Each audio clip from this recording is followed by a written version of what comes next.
Selamat pagi semuanya. Hari ini saya berkesempatan untuk sharing book. Buku yang akan saya sharing ini karyanya John C. Maxwell, 25 Jalan untuk Menang dengan Orang, atau buatlah orang lain merasa sangat berharga. Oke. Di buku ini tuh dijelaskan bagaimana kita sebagai bisa jadi seorang pemimpin ataupun siapapun ataupun apapun gitu ya. Jadi untuk membantu orang lain itu poin utamanya itu pasti di diri kita sendiri. Jadi selalu mulailah dari diri sendiri gitu. Nah, untuk mengenali diri sendiri, yang pastinya kita harus kenali value yang kita punya. Apa sih yang keuntungan atau misalkan kelebihan yang kita miliki gitu. Sebelum nanti bisa kita bagi atau kita untuk bantu seorang. Terima value yang kita miliki. Jadi meskipun value bisa dibilang kan value kita itu kalau di waktu sekarang ini mungkin cuma sekian. Tapi ya kita jangan kecewa hati gitu, atau kita jangan berkecil hati dengan value apapun yang kita miliki gitu. Atau bisa dibilang jangan yang saat ini bisa sering dikatakan itu insecure. Jangan sampai seperti itu.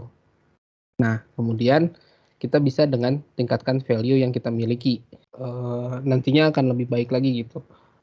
Kemudian setelah kita bisa meningkatkan tingkatan value kita, kemudian kita percaya pada value yang kita miliki. Karena kalau misalkan kita tidak percaya dengan value yang kita miliki, terkadang akan jadi sulit, apalagi untuk kedepannya untuk bisa membantu orang lain.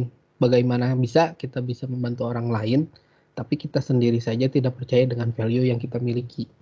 Nah, di dalam buku ini juga dijelaskan kalau misalkan untuk jadi di masing-masing bab itu dijelaskan gitu.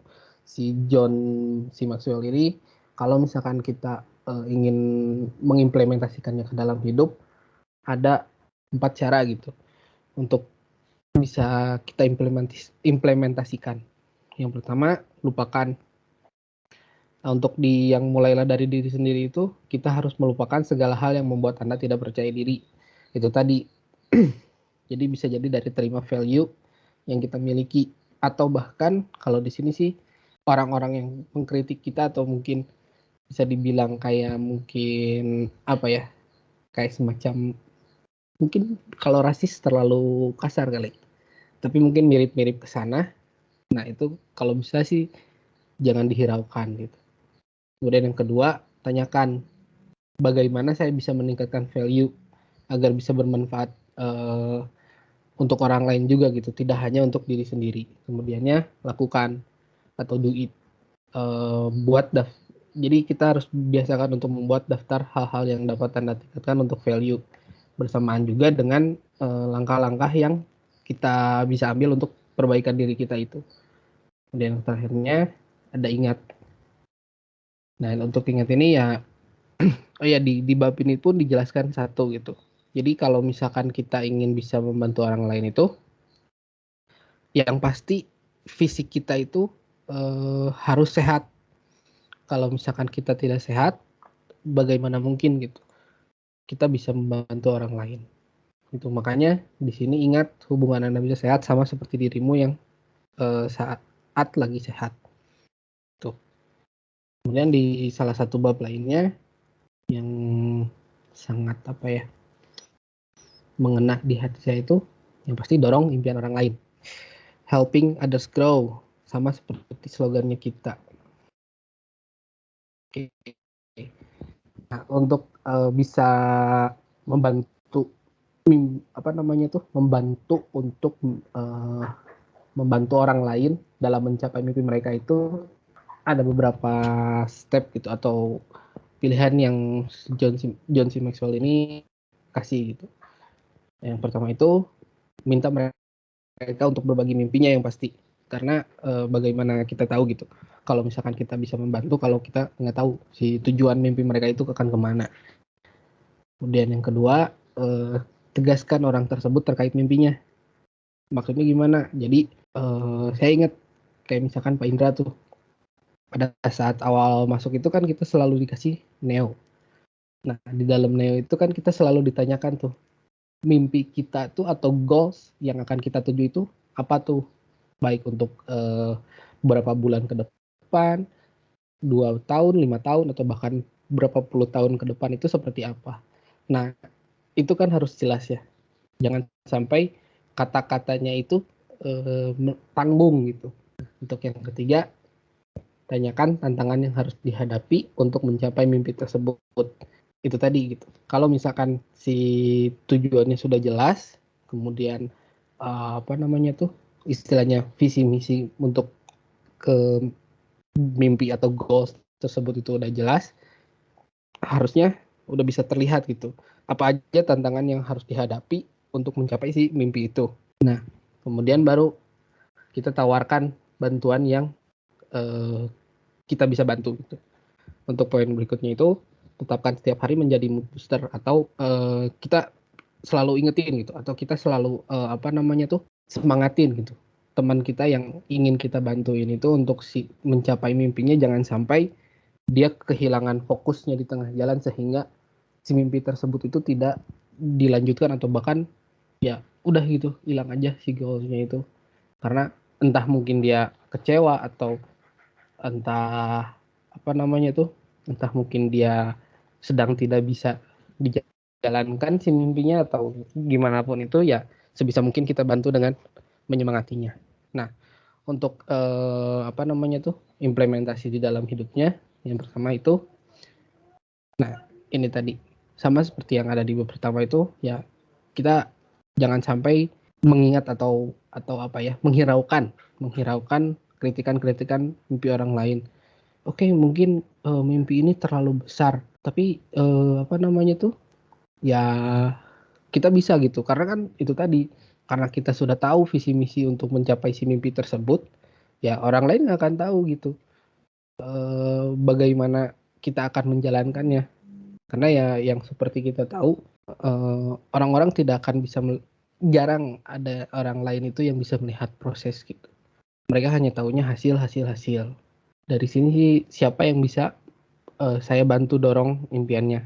Jadi ya apa namanya tuh, karena dari kita, jadi siapa aja sih yang bisa kita bantu gitu.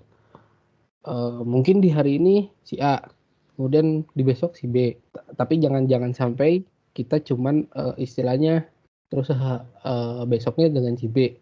Tapi di hari-hari kemudiannya itu kita nggak pernah lagi kontak dengan si A untuk membantu mimpinya. Jangan sampai seperti itu. Untuk yang do it atau lakukan itu, tawarkan bantuan khusus dalam bahwa orang lain lebih dekat untuk mewujudkan mimpi realitanya. Ya yang pasti dari kontak tadi tersebut itu sebisa mungkin setiap harinya semakin erat gitu. Jadi agar dari kitanya sendiri pun bisa lebih jelas gitu si mimpi-mimpi atau apa namanya itu goals yang teman kita ingin bantu untuk jadi realitanya dia gitu. Ingat ketika seseorang berbagi cerita tentang mimpinya dalam buku ini tuh dijelaskan gitu. Jadi seseorang itu kalau misalkan sedang menceritakan si mimpinya itu ya, itu adalah apa ya istilahnya itu si jiwanya gitu. Sebagian besar jiwanya itu ya itu gitu yang sedang dia ceritakan, atau si mimpi yang ingin dia capai itu ya biasanya sebagian besar mimpinya itu gitu. Atau di sini bisa dibilang pusat jiwa dari orang tersebut gitu. Nah, di dalam buku ini juga ada satu quote yang apa namanya tuh bisa dibilang kena di saya gitu. Jadi encouraging others in their pursuit of dreams is to give them a wonderful gift. Jadi dalam membantu orang itu bisa dibilang hadiah terbaik yang bisa kita berikan gitu. Itu tadi gitu. Karena kan mimpinya mereka itu bisa dibilang pusat jiwanya mereka gitu. Oke. Terima kasih semuanya atas kesempatannya. Selamat pagi teman-teman Andal semua. Alhamdulillah Lele juga sekarang dikasih kesempatan nih buat sharing buku.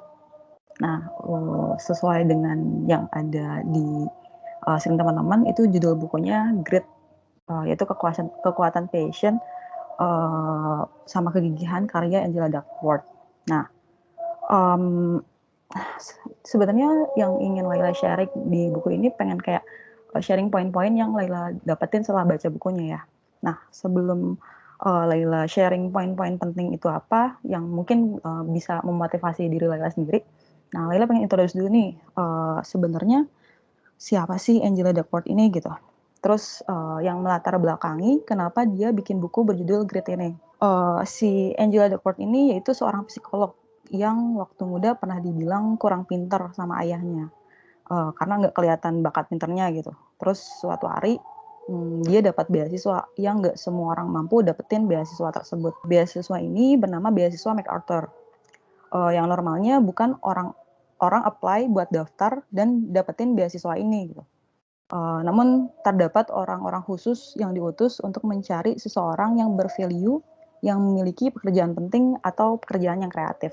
Nah, gak lama dari setelah pengumuman tersebut, singkat cerita dia ngasih tahu ke keluarganya termasuk ayahnya tentang info kalau dia dapat beasiswa. Terus jadi dia kayak keinget sama apa yang dibilang ayahnya dan kayak ngerubah mindset dia kalau apa yang dibilang ayahnya itu tentang dia nggak punya bakat atau dia kurang pinter adalah salah. Nah, kayak berdasarkan pengalaman pribadinya tersebut, akhirnya dia berpikir dan berhasil mematahkan persepsi ayahnya. Terus kayak pengen nunjukin kalau bakat itu bukan segalanya buat capai satu kesuksesan dalam hidup. Tapi buat capai kesuksesan itu sendiri, dia memadukan antara passion dan kegigihan yang disebut dengan ketabahan atau grit. Jadi dengan pengalaman pribadinya, terus dia kayak ngelakuin wawancara dan penelitian sama orang-orang pintar yang punya pengalaman pribadi kayak dia juga. Yang awalnya nggak kelihatan punya bakat, tapi karena punya ketabahan tadi, jadilah dia orang sukses gitu. Terus yang lebih ditekankan sama si Angela ini tuh pengen nunjukin kalau kecenderungan kita untuk terpaku tentang bakat alami itu salah. Justru kita harus fokus pada usaha yang kita lakukan dan reaksi kita terhadap hambatan. Dia berpesan jangan terlalu melebih-lebihkan bakat, karena yang kita perlukan itu adalah kegigihan dan kebulatan tekad. Nah, oke, itu mungkin sedikit pengenalan tentang penulis dan apa yang melatar belakangi dia akhirnya untuk bikin buku berjudul Grit ini. Selanjutnya, Laila akan sharing poin-poin penting yang Laila dapatkan saat baca buku ini. Nah, poin pertama yaitu usaha bernilai 2 kali lipat daripada bakat. Sesuatu yang ditemukan oleh orang-orang sukses yang kurang memiliki bakat gitu. Jadi usaha itu nggak cuma bikin kita punya keahlian, tapi usaha juga bakal membuahkan hasil. Nah, hal inilah yang menyebabkan usaha bernilai 2 kali lipat daripada bakat. Si penulis ini punya rumus buat nyederhanain hal tersebut. Jadi contohnya kayak gini rumusnya. Nah, dimisalkan kita punya variabel B atau bakat, terus ada yang namanya lagi variabel U atau upaya. Terus kita nggak punya bakat atau belum tahu bakat apa yang kita punya, tapi kita punya upaya pengen kejar atau capai sesuatu supaya kita yang tadinya nggak punya bakat jadi punya nih. Nah, kalau misalkan kita lihat rumusnya yang ini akan menghasilkan skill atau keahlian. Karena lambat laun kita pelajarin supaya kita bisa melakukan sesuatu hal yang hingga menjadi ahli dalam bidang tersebut. Nah, terus buat ngehasilin suatu karya atau pencapaian, kita harus memasukkan variabel skill ini ke dalam persamaan rumus baru, yang sekali lagi intinya ini tergantung sama upaya yang kita keluarkan. Nah, rumusnya tuh kayak gini, skill dikalikan upaya sama dengan pencapaian. Itu maksudnya apa? Kalau misal kita udah punya keahlian nih, terus kita masih melakukan upaya dan usaha lebih terus-terusan dengan keahlian yang kita udah milikin tadi, maka akan terlihat suatu pencapaian suatu pencapaian yang besar di akhirnya gitu. Contohnya gini, misalkan di dunia atletik, meskipun kita semisal memiliki bakat alami, kita tetap harus melakukan banyak upaya untuk berlatih dan mengembangkan skill.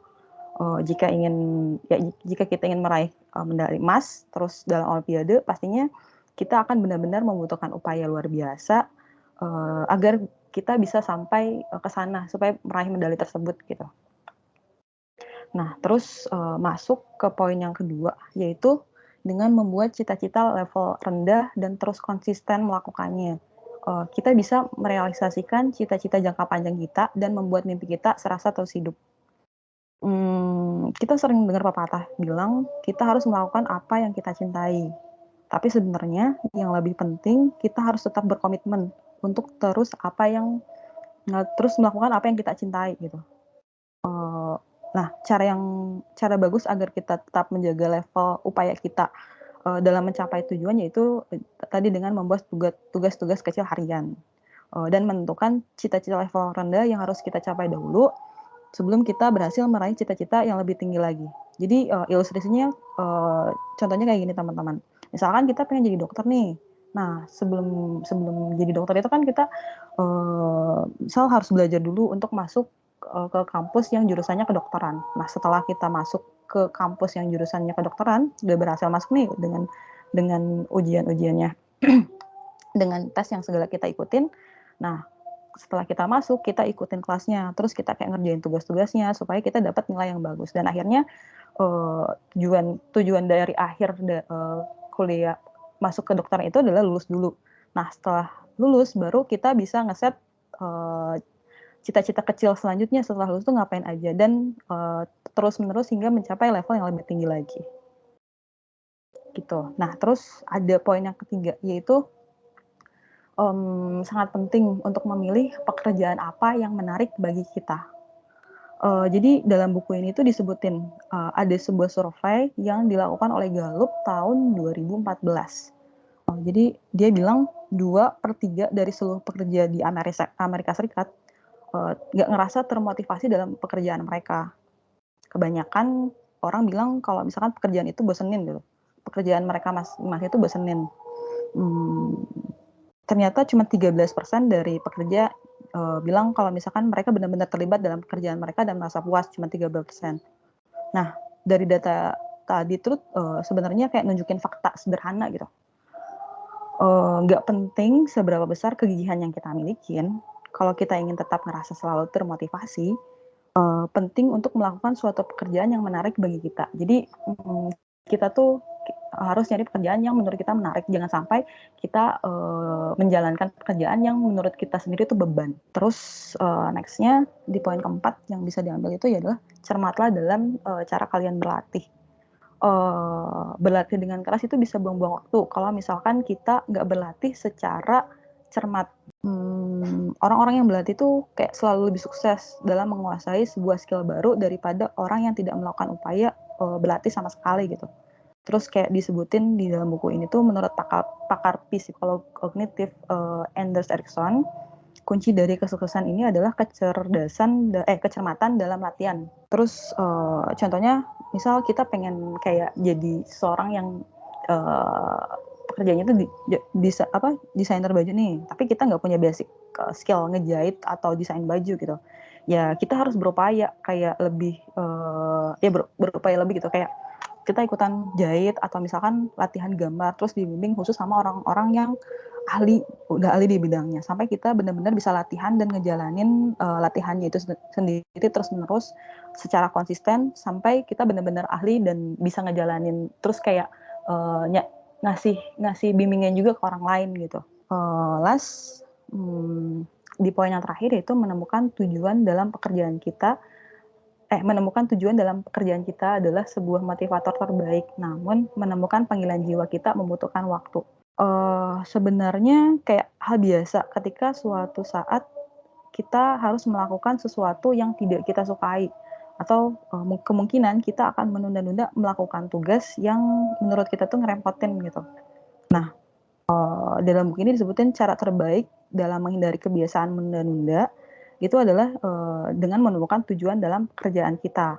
Motivasi itu dapat dengan mudah kita temuin kalau kita melakukan sesuatu yang kita cintai.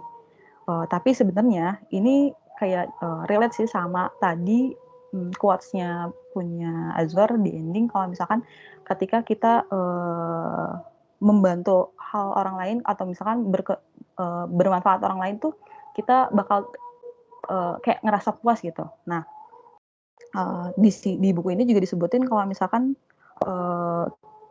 ketika kita bekerja terus berkontribusi lebih dan memberikan manfaat untuk orang kebanyakan juga dapat membantu kita termotivasi dalam bekerja. Jadi nggak cuman tadi kayak ngeset goals kita, tapi kita juga ketika membantu orang lain tuh kayak ngerasa kalau kerjaan gitu tuh lebih puas lagi gitu, kayak merasa apa ya, bermanfaat untuk orang lain gitu. Nah, terus di buku ini juga ada disebutin ada riset tahun 2015 kayak menunjukin bahwa mereka yang melihat pekerjaannya sebagai panggilan jiwa dalam membantu orang lain adalah mereka yang merasa sangat puas.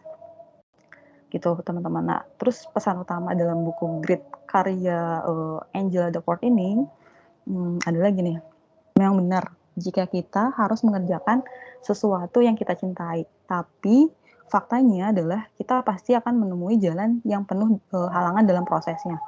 Terus bekerja dengan dengan keras memang dapat mengantarkan kita pada keraguan-raguan, dan itulah mengapa kita butuh kegigihan. Dengan determinasi yang tinggi atau tekad yang kuat, kita dapat memotivasi diri kita sendiri untuk tetap bekerja sampai tujuan tercapai dan tetap bertahan dalam masa-masa tersulit. Oke, mungkin itu beberapa poin penting yang bisa Laila dapetin dari buku Grit ini. Sekian sharing buku yang bisa Laila sampaikan. Semoga bisa menginspirasi untuk teman-teman Anda semua. Thank you, selamat pagi. Thank you Laila buat sharingnya, Grit ya. Nah, jadi passion aja nggak cukup, butuh perseverance ya, atau tabahan ya, kalau di bahasa Indonesianya itu ya. Oke, untuk sharingnya Pak. Oke, terima kasih. Selamat pagi semuanya. Bagus ya kedua sharing buku itu. Nah, saya mau kasih komentar dikit. 25 Ways to Win with People. Ini buku bagus banget ya, yang Aswar baca. Nah, kalau bisa semua baca, karena keberhasilan seseorang itu banyak sekali tergantung dari orang lain. Kita nggak mungkin berhasil sendiri gitu ya. Jadi kalau kita bisa memenangkan orang lain gitu ya, maksudnya kita bisa apa tadi terjemahannya gitu ya, kita bisa berkolaborasi dengan orang lain, itu akan bagus banget hasilnya gitu. Jadi Anda juga berkolaborasi banyak.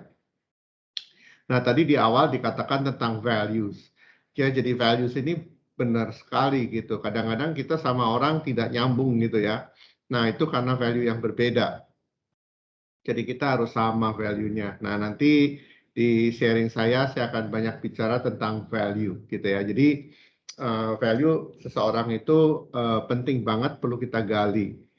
Jadi itu yang kita bisa belajar. Nah, terus kemudian tadi dikatakan juga kita harus membantu orang lain dengan mendorong impian orang lain itu. Nah, di Andal kita sudah praktekkan udah lama banget bagaimana kita bisa membantu orang lain untuk orang lain itu berhasil, helping others grow. Itu our culture gitu ya. Jadi culture Andal adalah bagaimana kita bisa membantu orang lain bertumbuh. Ya, jadi membantu orang lain untuk apa? Untuk bertumbuh gitu. Jadi itu yang saya juga sudah baca buku ini, udah lama banget saya baca itu. Nah, buku yang di-share sama Laila, itu buku bagus banget ya, judulnya The Grit. Jadi pada saat Angela Duckworth itu publish buku itu, saya langsung beli online gitu, karena saya nggak sabar menanti cetakannya. Jadi bagus banget bukunya. Nah, kalau di situ tadi dikatakan bahwa rumus dari skill itu bakat kali upaya gitu ya. Nah, terus kemudian rumus dari pencapaian adalah skill kali upaya. Nah, jadi kalau gitu pencapaian itu adalah sama dengan bakat dikali upaya. Jadi upayanya 2 kali. Itu kenapa tadi dikatakan bahwa upaya itu 2 kali lebih besar dari bakat. Gitu ya. Jadi itu tentang pencapaian. Nah, jadi kalau saya lihat lagi bahwa dikatakan bahwa kita harus mengerjakan dari cita-cita kecil yang kita lakukan terus-menerus gitu ya. Jadi yang namanya dream itu nggak perlu gede-gede banget gitu ya. Asal kita lakukan terus-menerus konsisten, itu akan bisa berhasil. Nah, ini yang saya mau garis bawahi teman-teman semuanya. Jadi kita harus mengejar cita-cita kita, yaitu satu kemampuan tertentu. Nah, kebanyakan orang yang dikejar itu cita-citanya itu bentuknya duitnya. Jadi maksudnya gridnya nggak dapat gitu. Ya, karena dia misalkan sekarang jadi developer. Oh, ternyata pekerjaan desainer lebih gede gajinya, pindah jadi desainer. Terus nanti lihat lagi, oh, data scientist lebih gede gajinya, pindah lagi ke data scientist. Dia tidak dapat grade, dia tidak dapat skill-nya gitu ya. Dia dapat kan tadi skill-nya kan nih. Jadi itu nggak dapat gitu. Nah, jadi itu yang dikatakan di nomor 2 tadi. Nah, yang nomor 3 saya mau revisi sedikit. Kata-katanya begini, pekerjaan yang menarik bagi kita. Nah, bagaimana kita bisa membuat pekerjaan itu menarik buat kita. Jadi buatlah pekerjaan yang kita lakukan itu menarik. Contoh yang sederhana di diri saya adalah baca. Ya, kalau ditanya, saya suka baca nggak? Bosen.